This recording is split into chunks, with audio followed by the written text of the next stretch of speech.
Okay, advertising for tenants.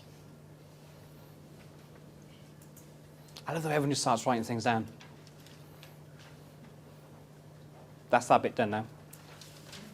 No, it's not really. Okay, advertising for tenants. If you've got a high-value property, $500,000, are you going to put it in the local rag? No? Why not? Oh, there's so many assumptions in this room. I should leave a bin outside and say, put all your assumptions in the bin before you walk in here. Same thing again, it's free. If you get no response from it, how much does it cost you?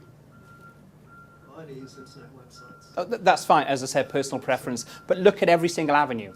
The way the market is at the moment, use anything that's out there that's free. So, you know, if you want to put your property rental in a newspaper and no one responds, it's cost you nothing. If somebody comes back and they rent it, it's cost you nothing to do it. Websites, online advertising is fantastic, but it doesn't suit everybody because you need to know what you're doing. You know, free press, things like that. If you do it for a week, if no one comes back, then fine. Nothing ventured, nothing gained. Who advertises? Who's got HMOs here? Rented to professionals? Would you ever think to contact local employers in the area and say, I've got this HMO, anyone interested?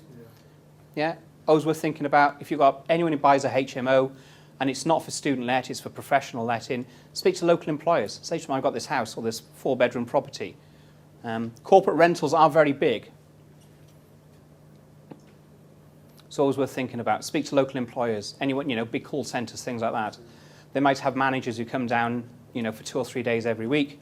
Say them staying in a hotel or whatever, they'll take a long-term corporate rent and let on a 1-bed, 2-bed HMO, things like that. Always worth thinking about.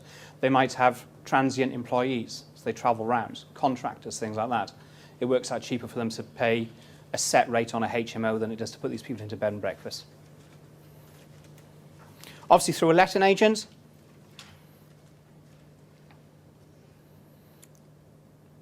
Just obviously, same thing again, due diligence on the letting agent. Ask to see, how good they are, how effective they are. Referrals, testimonials from them. Letting agents, if they're linked to an estate agent, I always have issues with that because I think they are very lazy. Because taking today's market out of the equation, estate agents make their money from selling. They don't really make much margin on letting. It's just an added bonus that makes them a one-stop shop. But they're not going to retire off the money they make from renting out a couple of hundred properties for investors. So due diligence, as I said. You'll get to hate this word by the end of the day, but you'll remember it, goddamn you. Can I just ask you, Mike? Yeah. I understand Ahuja landlords have set up their own agency.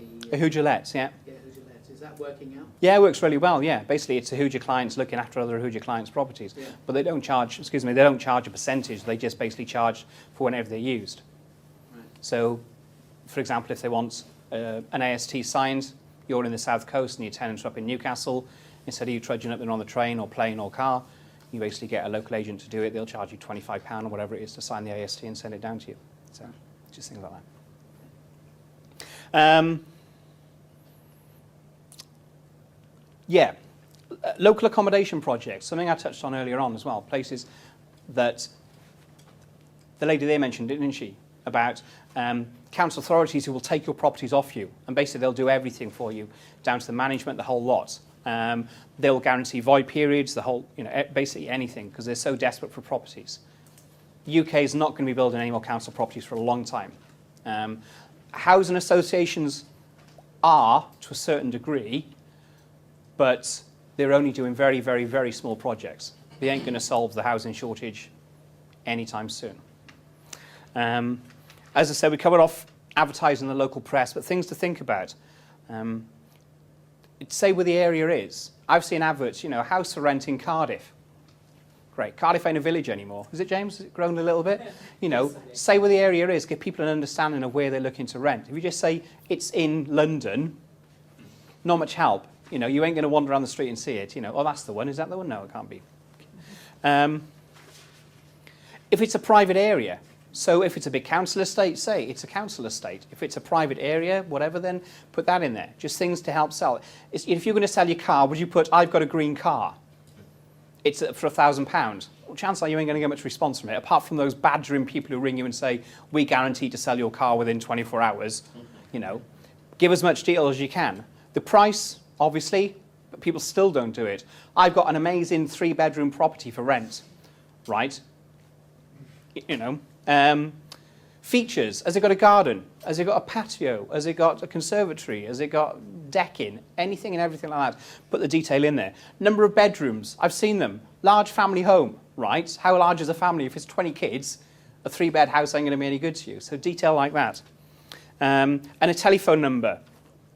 For investors, and you might laugh at this, speak to your local BT, NTL, whoever you use, and try and get what they call an NGNS number, non-geographic numbering system, an 0800 number. Instead of giving you a mobile, because sometimes if somebody's on DSS money, they're not going to pay 50 pence a minute to ring you.